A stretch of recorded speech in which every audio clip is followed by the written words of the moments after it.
하나님 나라를 내가 그냥 혼자 살아가는 데서 멈추지 않고 우리가 함께 살아갈 수 있도록 우리는 노력해야 합니다.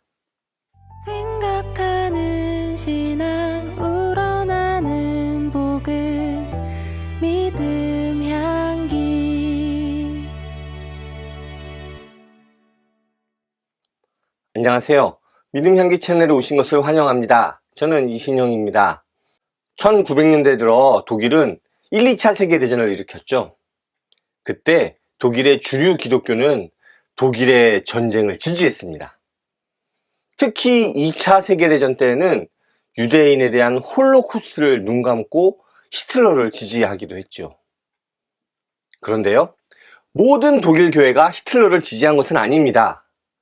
일부 교회와 신학자들은 히틀러를 지지하지 않고 히틀러와 나치의 잘못을 잘못되었다라고 외쳤습니다. 오늘 나눌 책은 그런 독일 신학자들의 설교를 모은 책입니다. 바로 이 책, 히틀러 치하 독일 신학자들의 설교라는 부제를 갖고 있는 역사의 그늘에 서서입니다. 이 책은 앞에서 이야기한 것처럼 히틀러 치하에서 히틀러를 지지했던 독일의 유명한 신학자들과 또 주류 교회와는 달리 히틀러가 잘못되었다고 설교한 설교들을 모은 책입니다. 거기에 더해서 그 당시 역사적 배경을 설명하는 부분이 앞에 먼저 나와서 설교를 더 잘 이해할 수 있게 합니다. 그럼 이 책에 수록된 설교들은 어떤 사람들의 설교일까요? 가장 먼저 디트리히 보네퍼의 설교가 소개되어 있습니다.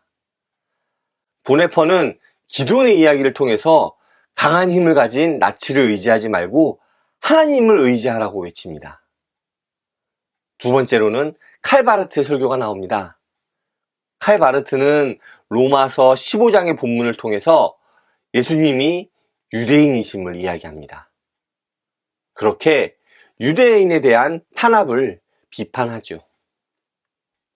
세 번째 설교는 헬무트 골비처가 누가복음 3장의 세례 요한 본문을 설교합니다.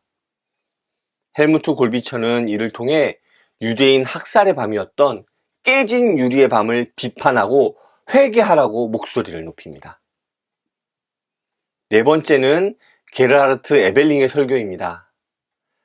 마태복음 18장 10절의 말씀을 통해 나치의 장애인 학살 프로그램을 강력히 성토하고 그 피해자들을 위로합니다. 마지막으로 독일이 소련을 침공한 그 주일에 선포된 루돌프 불트만의 설교가 소개됩니다. 불트만은 큰 잔치의 비유를 통해 하나님의 부르심에 대해 설교하죠. 설교만 읽는다면 이 설교들이 던지는 메시지를 오늘날 우리는 제대로 깨달을 수 없을지 모르겠습니다. 그런데 이 책은 설교문 이렇게 앞에 이 시대의 역사적 배경을 상당히 자세하게 설명합니다. 또한 각 설교문들의 앞에도 간단한 그 설교에 대한 설명을 덧붙임으로써 설교가 그 시대에 던지는 메시지를 좀 더 잘 이해할 수 있도록 돕습니다. 그렇게 시대적 배경을 염두에 두고 읽을 때 드는 생각을 보면서 설교는 그 시대를 반영하는 것이 정말 좋은 설교가 되겠구나 하는 생각이 들었습니다. 그렇다면 오늘날의 시대를 설교자는 어떻게 설교해야 할까요? 어떤 메시지를 담아야 할까요? 많은 사람들, 특히 젊은 사람들은 기독교가 정치적, 사회적 이야기를 하는 것을 그렇게 좋아하지 않는 것 같습니다.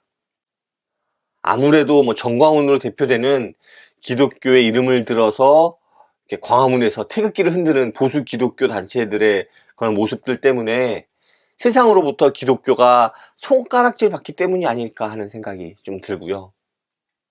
또 반대로 비록 그 수가 많지는 않지만 진보적인 기독교인들이 성소수자를 옹호하거나 차별금지법을 찬성하는 목소리를 내는 것이 또 바르지 않다고 생각해서 그럴 수도 있을 것 같습니다. 그런데 정말 기독교인들은 정치적, 사회적 목소리를 내지 않는 것이 바를까요? 이 책에서 보여주는 기독교의 모습은 전혀 그렇지 않습니다. 20세기를 대표하는 신학자들의 말씀 선포는 분명히 그 사회성을 그리고 정치적 메시지를 담고 있습니다. 지금 교회의 정치적 설교에 대한 거부는 그 설교가 정치적이라기보다는 그 정치적 메시지가 나의 마음에 들지 않아서가 아닐까 하는 생각이 듭니다. 실제로 이 책에 있는 칼바르트의 설교 당시에 나치에 대해서 비판적인 부분이 나오자 많은 청중들이 자리를 비웠다라고 이야기를 합니다. 자신의 견해와 달랐던지 아니면 다른 이유가 있었는지는 정확히 이야기하진 않지만 우리는 어느 정도 이렇게 짐작해 볼 수 있을 것 같아요. 그런데도 그 설교문은 지금까지 남아서 이렇게 한글로 번역돼서 책으로 나오기까지 했다는 점은 어떤 것을 의미할까요? 네, 그 설교가 정치적 또는 사회적인지는 그렇게 중요한 점이 아니라고 생각합니다. 정말 중요한 점은 그 메시지가 바른 메시지인가 하는 점이 아닐까요? 정치적, 사회적으로 바른 메시지가 강단에서 울려 퍼질 때 불편해하는 사람들도 물론 있죠. 하지만 한편으로는 그 메시지를 길잡이 삼아서 정치적, 사회적으로 바른 견해를 갖고 살아가게 하는 힘이 되기도 합니다. 예수님께서 친히 이루신 성육신의 신비처럼 우리는 하늘나라를 꿈꾸고 또 구원을 이야기하지만 정치적, 사회적 메시지도 함께 이야기해야 합니다. 하나님 나라를 내가 그냥 혼자 살아가는 데서 멈추지 않고 우리가 함께 살아갈 수 있도록 우리는 노력해야 합니다. 그런데요, 사실 여기에는 정말 큰 문제가 있습니다. 무엇이 바른 정치적, 사회적 관점인지 우리가 어떻게 알 수 있을까 하는 점입니다. 진보적인 메시지도 보수적인 메시지도 모두 나름대로 성경을 근거에 두고 이야기합니다.